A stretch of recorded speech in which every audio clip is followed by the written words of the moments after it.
Hormones. तर hormones आपल्या शरीरातील रासायनिक संदेशवाहक आहेत, जे आपल्या रक्ताद्वारे आपल्या प्रत्येक पेशीपर्यंत आणि अवयवांपर्यंत पोहोचून आपला शरीराचा सर्वांगीण विकास घडवून आणतात. शारीरिक विकास आहे आणि मानसिक विकास आहे.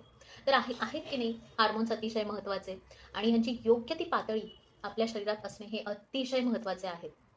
आणि जी जीवनशैली आपण आजकाल जगतोय, जिथे आपण बराच वेळ बसून काम करणं, बराच वेळ स्क्रीनला एक्सपोज होणं, अति प्रमाणात बाहेरचे खाद्यप्रमाण याचं सेवन करणं, जंक फूड खाणं, पॅकेट प्रोसेस्ड फूड खाणं आणि कमीत कमी हालचाल होणं, हे एक एक्साइटिंग फॅक्टर आहे हार्मोन्सची आपल्या बॉडीमध्ये असंतुलन होण्यासाठी. स्त्रियांमध्ये तीन फेजेस आहेत: मासिक पाळी, प्रेग्नन्सी आणि मेनोपॉज. तर ह्या तिन्ही फेजेसमध्ये हार्मोन्सचे खूप प्रमाणात अप्स अँड डाऊन्स होत असतात आणि या तिन्ही फेजेस अतिशय सेन्सिटिव्ह आहेत कुठल्याही स्त्रीच्या लाईफमध्ये. सो ह्या फेजमध्ये हार्मोन्सची संतुलन मेंटेन करणं हे खूप गरजेचं आहे.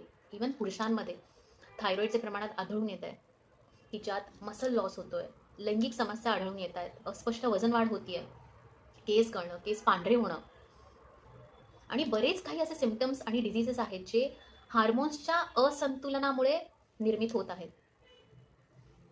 आणि याचप्रमाणे आपल्या शरीरात हॅपी हार्मोन्स म्हणून पण आहेत बरं का, की जेव्हा आपण शॉपिंग करतो, जेव्हा आपण टाईम स्पेंड करतो आपल्या फॅमिलीबरोबर, आपल्या पेट्सबरोबर, आपल्या फ्रेंड्सबरोबर, एखादी छान मूव्ही बघतो आपल्या आवडीची, म्युझिक ऐकतो, जेव्हा आपण व्यायाम करतो, मोकळ्या हवेत चालायला जातो, पळतो, धावतो, तर तेव्हा आपल्या शरीरात हॅपी हार्मोन्स निर्माण होतात.